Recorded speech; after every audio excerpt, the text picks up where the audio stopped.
لعبة المواجهة، لعبة التصويب العربية الأولى. حملها وعش تجربة الأونلاين على جوالك.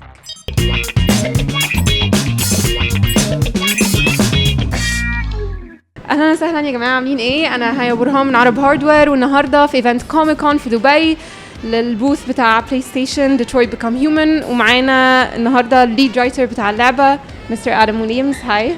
It's good to see you. Thank you for giving us the time to have this little chat. So just to start it off, previously from Quantic Dream we've seen games like Beyond Two Souls, where it talks about life and death and the bond between Aiden and Jodie, and then we've played Heavy Rain, which was talking about the origami serial killer mystery and the relationship between a father and his son and whatnot. Can you give us a little overview about what the next title from Quantic Dream is going to be about? Sure. So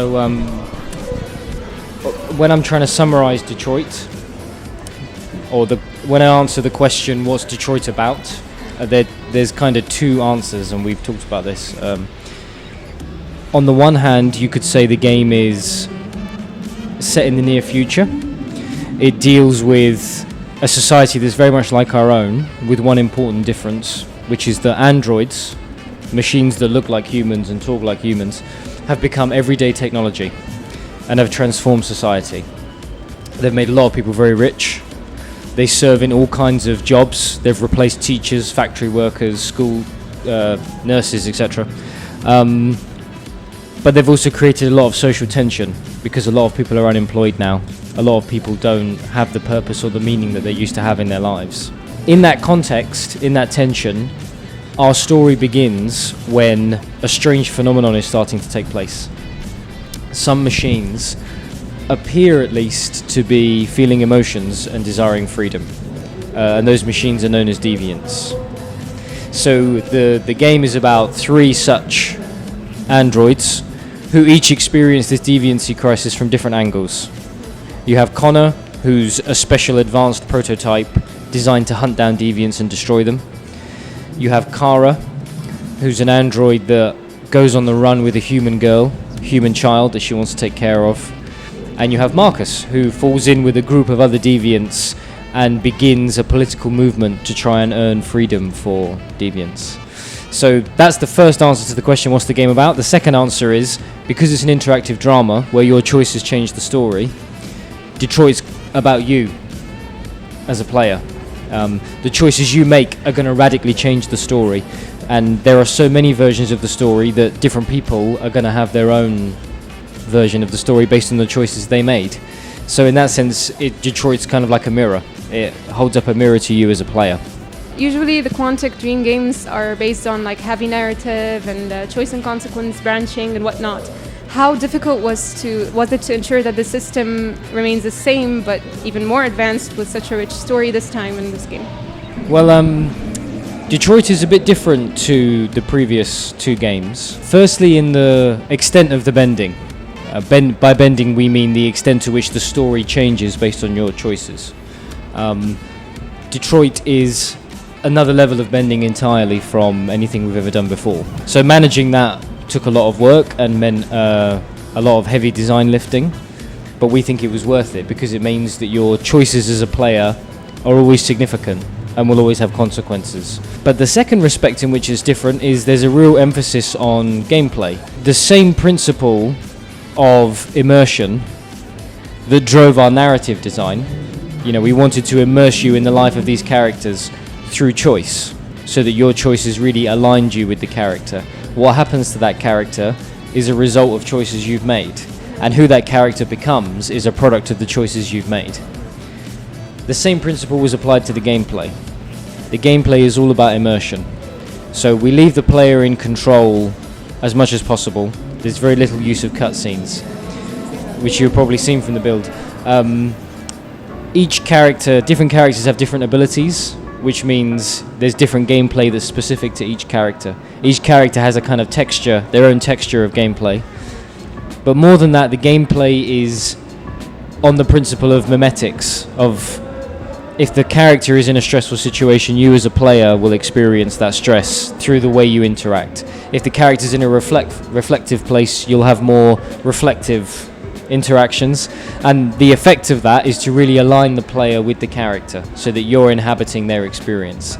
And that's when I say that Detroit's about you as a player, that's really what we mean, is that we want to immerse you in the story so much that you feel what the character feels, you see what they see, and you experience what they experience.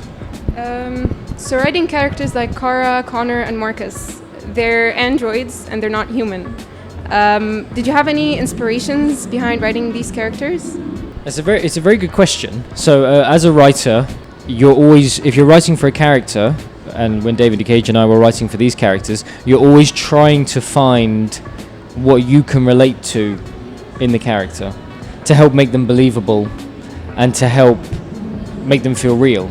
Writing for these androids was less challenging than you may think in that respect, simply because if a machine can feel emotion, to what extent is it now just a machine? And I mean, our subtitle for Detroit is Become Human. Writing for the game, we spent a lot of time thinking about what exactly the difference is between a human and a machine. In Kara's case, Kara is capable of empathy. She's capable of love. She's capable of sacrifice.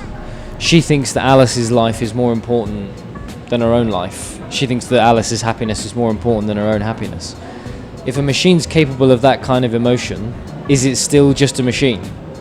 Or is that actually what makes somebody human, having emotions like that? So whilst it was challenging writing for the characters, the idea of relating to them or finding a human dimension to relate to was not so challenging, because that's exactly the topic we wanted to explore, was actually there is a kind of a humanity that a machine can attain, or at least to pose the question, to what extent is a machine not a human if it's capable of these human feelings? Yesterday when we were chatting, you were talking about the fact that I personally was imagining that there's a team of writers behind this, but you've mentioned that it was just you and David Cage together. Was it difficult aligning your visions together, or was it smooth? Or like, how do you bind two different visions of two different people towards the same story? Like, how does it happen? Yeah. So in terms of writers, that's true that was the team. There were senior designers as well, and at Quantic there's a very collaborative approach to the final experience. But in terms of actual writers, that's correct. And it, in a sense, it wasn't difficult. And what I mean by that is, Detroit is not a game with a message. So Detroit is not a game that has a code that can be cracked or has a moral that it wants to push on the player. The idea with Detroit is that the player writes his own story, that the player's choices are what tell the story. He tells the story through the choices he makes, and he shapes the characters through the choices he makes for them. So in that sense, when you're working with another writer, having different perspectives on how a particular scene could go, or having different views of how you could treat a certain theme, that's not a problem. It's a good thing, because your job as a writer is to accommodate choices that the player may make, and to give the player a narrative landscape to traverse. If you're writing for a linear medium, and we discussed this yesterday, if you're writing for TV, and there's a disagreement about what a character would do, or how a character would deal with a certain dilemma, ultimately you have to choose, and you just show the audience whatever your choice was. With Detroit, you can bring the player into the writing room and say, you tell us what the character would do. And in that sense, every player ends up with their own version of that character. We don't own the story. The player owns the story. Our job was to give the player the building blocks he needs to tell his own story. So in that sense, the collaborative model works very well for this kind of storytelling. So last night we had the privilege to exclusively try a brand new part of the game that was never seen before. And it was, first of all, it was brilliant. Second of all, it was kind of a patriotic moment for me and for Ibrahim as well, where we saw that it was, the subtitles were in the Egyptian dialect, and so was the dubbing, and it was crazy how accurate and on point it was. Did you guys have a specific plan for that, or was it spontaneous to just use this specific dialect, or were there any plans for it? Sure. So I think you're referring, to the Arabic being an Egyptian dialect. So I wasn't involved in that localization, but what I can say is that the localization process in general was extremely important to us. It's something that David Cage took very seriously.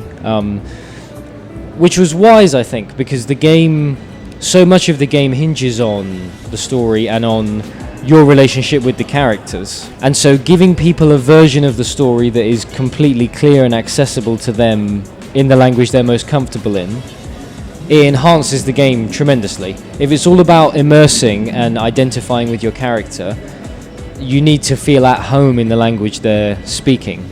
So we spent quite a lot of time with the directors of localization, and there was a director specifically in charge of Arabic who spent a lot of time thinking about casting, a lot of time thinking about how to direct. We shared what knowledge we'd gleaned from directing the American actors in motion capture to try and help them anticipate the challenges and the opportunities that come with directing a story like this. You know, it's not easy for an actor. If he plays a scene, he's often playing many different versions of the scene. One where he lost a friend in the previous scene, one where he didn't, one where he chooses to be brave, one where he chooses not to be brave. And so as an actor, even just keeping in mind where you are in the story is challenging, let alone performing. So we learnt a lot working with the American actors, and we tried to pass that on to the localization directors. And we're thrilled that it's passed the test of you guys, because we really wanted the localization to be on point to make the game accessible to as many people as possible. So I would like you to convince multiplayer aficionados that Detroit Become Human might actually be more worthy of their time than crushing people online. And if you can do that under 30 seconds, it will be awesome. So there's an interesting idea here about what a game is or what a game could be.